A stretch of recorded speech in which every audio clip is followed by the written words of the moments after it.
त्याबद्दल म्हणू नाही, पण आम्ही आमचा प्रामाणिक मत मांडतो। त्या कमेंटमध्ये काय लिहिलेलं असतं की तुम्ही पितरांका शांत करण्यासाठी ही वाडी उपाय दाखवतात, त्याच्या अगोदर जे घरात तुमचे आई वडील जे सध्या जिवंत आहात त्यांना उपाशी ठेवण्यापेक्षा त्यांची पोटं भरा म्हणजे तुमचा आशीर्वाद गावतले। तर माका पण वाटतं ती कमेंट बरोबर असा, पण त्याच्याबरोबर कसे असतात वाढ वडिलांच्या आशीर्वाद असतात, जी पित्र म्हणतात ना आपल्यातली गेलेली असतात त्यांचे आशीर्वाद पण लाभावे म्हणून ही वाडी करावी। वहिनी तुमचा काय मत आहे? माझं न चुकता करावा। आता मी इतके दिवस जावचे केलंय, पण आताच मी बाबांकडे जाऊन इले रविवारी, तर बाबांका एकदम भरून इला, म्हणजे असं नाही पण त्याका आता मी जाऊन ते काय करून घातलंय नाही, तशी हत करून घालणारे दोन बहिणी हत सगळी हत, पण कसा इल्यावर कसा त्यांना पण आनंद पोरग्या माका आज भेटा केला, म्हणजे त्यांनी मनातून जो आशीर्वाद दिल्याने माझ्या दोन्ही पोरांना घेऊन गेलेले 3-4 वर्षांनी गेलेले लॉकडाऊन नंतर। विचार करा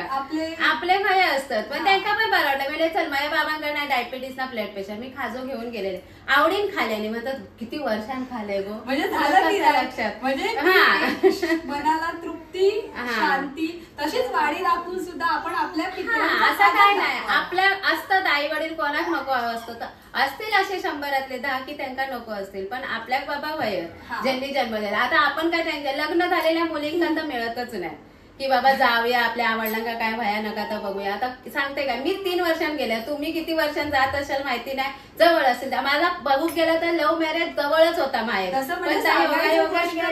लांब। सांगायची गोष्ट ही होती की वडील समोर आहेत म्हणून त्यांनी असा आशीर्वाद दिला, आणि आई सध्या नाहीये आमच्या दोघांची, म्हणजे आमच्या दोघांचे वडील आहेत तर आशीर्वाद असे मिळतात त्यांना दिलेल्या गोष्टीतून, आणि जी आमची आई वर आहे म्हणजे देवाच्या देवाज्ञा झाली तिचे आशीर्वाद आम्हाला भेटायचे तर तिच्या बहाने आयावनवमी दोन्ही सवासणी आयावनवमी आम्ही आवर्जून मी पण आधी मनात वाटलं तर हाय कोणाची तरी सवासणीची ओटी भरते आईच्या ह्याने, आपल्या आशीर्वाद म्हणजे आईचे कसे आशीर्वाद तसे घ्यायचे। आता काय करणार भया ना असा, पण जास्त बोलणं झालं असं तरी पण माफी मागतो, पण आमचा एक दुःख तुमच्याकडे नाही शेअर करणार तर कोणाकडे करणार। बरोबर आहे, लग्न झाल्यानंतर ते माहेर जरा लांबच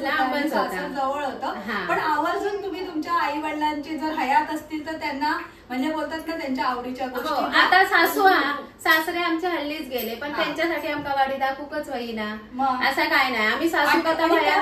बघतो करतो त्या बहाने त्यांची आठवण होते, त्यांचा आशीर्वाद आपल्यापर्यंत पोहोचतात असं मनाला वाटतं। जसे देव आहे ना, देवासाठी आपण वाडी करतो की नाही, देव आहे की नाही देवासाठी नैवेद्य करतो, वाडी चुकान नैवेद्य करतो की नाही, देव खाना नाही की आपले पित्र येऊन खात नाही, तरी पण आपला मनाचा एक समाधान की आपल्या पित्रांना आदराने आशीर्वाद त्यांचं लाभावं, त्यांच्यापर्यंत ही गोष्ट पोहोचावी आणि पोहोचावी, आणि ते आठवण आपण काढतो हा महत्वाचा। तर तुमचं काय मत आहे आता खाली सांगा, आमचा या मत होता। आणि आपापले आई वडील असतील तर त्यांना खरंच तुम्ही जपा आणि त्यांच्या आवडीचे पदार्थ करून असं काही सणसूत नाही कधीही घाला,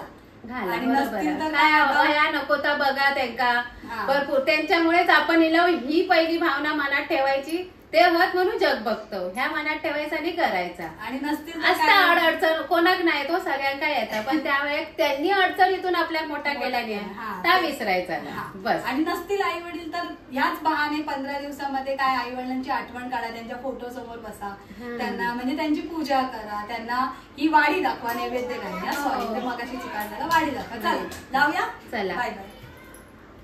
चला हा व्हिडिओ मी लगेच टाकेन।